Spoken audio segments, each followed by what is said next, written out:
A new Rasmussen poll gauges President Donald Trump's approval rating at 47% with a disapproval rating of 51%. And this puts him right in line with where President Obama was for the same time into his presidency. But what the numbers also reveal is that few people are changing their minds. For more, our political panel tonight consists of Georgia State Representative Erica Thomas and conservative commentator Steve Malzberg. Folks, battle lines being drawn. Nobody's right if everybody's wrong. New polling from Pew Research as well demonstrates that no minds are being changed. In November 2016, 87% of Trump voters say they had warm feelings toward him, 63% very warm. Fast forward to this March, and the numbers are pretty much flat, 82% warm, 62% very warm, and the president's appalled detractors seem equally dug in. Clearly we're tribal, but Erica, are we less curious people now? You know, I would say that, but then when you think about it, you know, the 15 top states that Trump won are now at risk with the most jobs that are at risk with this U.S.-China trade war. So when you think about a warm, fuzzy feeling in the farmers and the manufacturers' hearts, you know, I don't understand how you could feel warm and fuzzy when you are losing money every single day with this U.S.-China war. I don't understand how anybody could be happy about that. Steve, how about it? Well, nobody's losing money yet because most of the tariffs haven't even taken effect, so it really hasn't been felt that much and that widespread.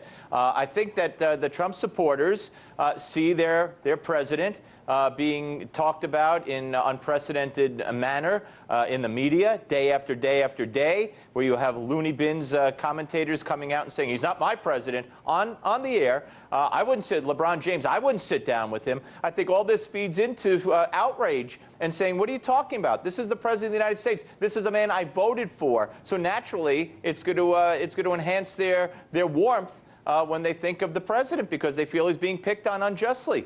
Steve, you and I It's are... funny that you say no one is ahead. losing money, but if they look at their budgets, which they should be looking at their budgets for 2019, if you look at the projections, they will be losing money in 2019. And I think that has nothing to do with LeBron James. Well, as Steve said, the tariffs haven't kicked in yet. But, Steve, you and I are longtime brothers in the talk radio family.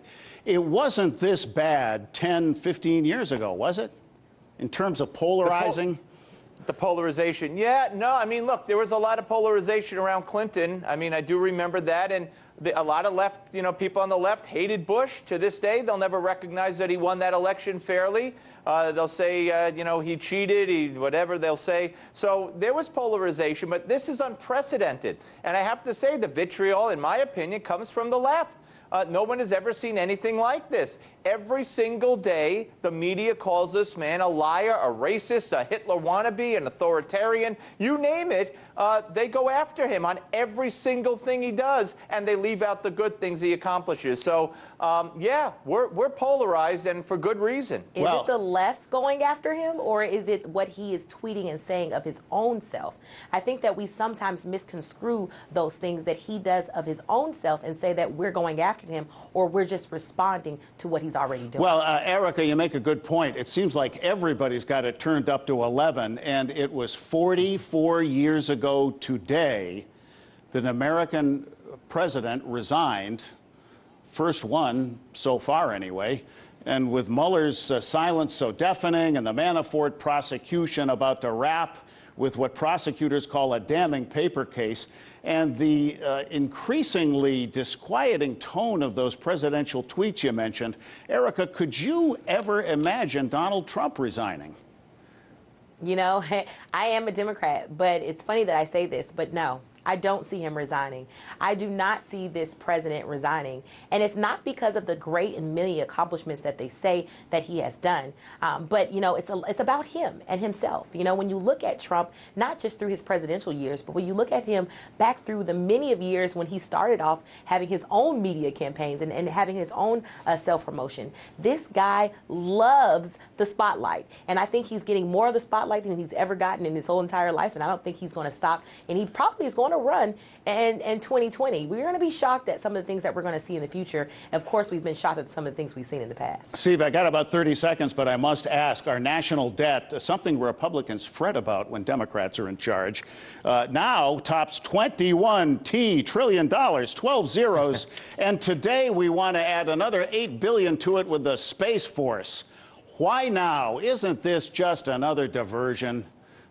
No, well, I should point out that Obama, 86%, the national debt went up under Obama, 86%. No, this is something China and Russia, and to an extent the United States, has been working on for some time. In fact, USA Today got a hold of, Politico got a hold of a memo about the Trump-Putin meeting, and one of the issues Putin wanted to discuss was eliminating or severely limiting space weaponry. So, no, this is an issue that's been there for a while, and Donald Trump has felt strongly about it, and again, as I think you would agree, $8 billion in $21 trillion is not a lot. $1 billion here, $1 billion there, it all adds up. Erica Thomas in Atlanta, Steve Malzberg in New York. Thank you. Hey YouTube, thanks for checking out our channel. We hope you enjoyed the video. We have tons of content for you just like this. For more of RT America's one-of-a-kind news and analysis, be sure to subscribe and never stop questioning more.